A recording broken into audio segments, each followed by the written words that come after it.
The terror group ISIS claimed responsibility for the attack in Garland. The FBI is investigating whether that claim is now credible. A former FBI expert tells us investigators will try to make contact with everyone who knew the two gunmen, Nathir Sufi and Elton Simpson. The men were roommates in Phoenix, and that's where the circle of contact begins for agents on the ground. Now, at the same time, analysts will begin going through their computers and their cell phones, all their electronics. The government wants to know how the two men obtained assault rifles, munitions, and grenades, whether that was done legally or through a third party, and if the men had financial support to try to help them carry out their criminal plot. You may end up with somebody who was in their circle and who knew a lot, but we're all on standby mode. You know, right now, like I said, the FBI and law enforcement nationwide is working on this, and I'm sure that overseas our intelligence partners and our agencies are working overtime to see what they can get.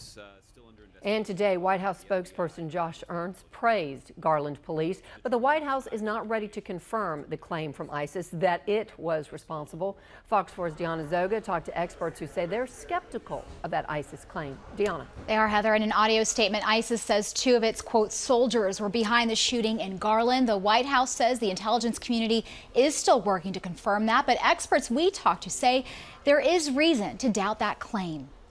This doesn't suggest a high level of operational competence, right? That they did something, they drove into the teeth of a big security force and they were killed. As ISIS steps forward to claim responsibility for the shooting in Garland, it's not yet clear just how connected Elton Simpson and Nathir Sufi really were to the Islamic State. They seem to be quite competent and quite good at what they're doing, however ruthless. It seems to be the opposite in this case. This doesn't appear to be a terribly competent or well-planned attack. Federal investigators say it's too soon to tell whether the men operated as lone wolves or under the direction of ISIS. Idian Salahan, who studies the terror group, says the distinction matters. If it's commanded centrally, then we're in for potentially more attacks, more radical attacks like this. But if it's sort of this lone wolf extremist without any planning and organization, it's hard to see where the momentum would be going in the future. We know Elton Simpson was investigated for his association with another terror suspect in Arizona. That was in 2006. Agents arrested him in 2010 for lying about a planned trip to Africa, and Simpson received 3 years probation. It's not clear if Simpson or Sufi would have had actual contact with ISIS recently, getting training, direction, or money to carry out an attack. What are they about? Who are their affiliates? Who are their associates?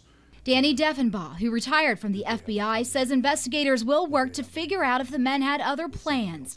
He, too, is suspicious of the ISIS claim and adds the terror group may be trying to demonstrate its reach and show it has sympathizers everywhere. If it was or wasn't, it doesn't matter because it still accomplished fear and terror in the hearts of many Americans. And Elton Simpson may have been the person who tweeted just before the attack using the hashtag #TexasAttack saying, "May Allah accept us as Mujahideen." Back to you, Heather. All right, Deanna in our newsroom tonight. Thank you.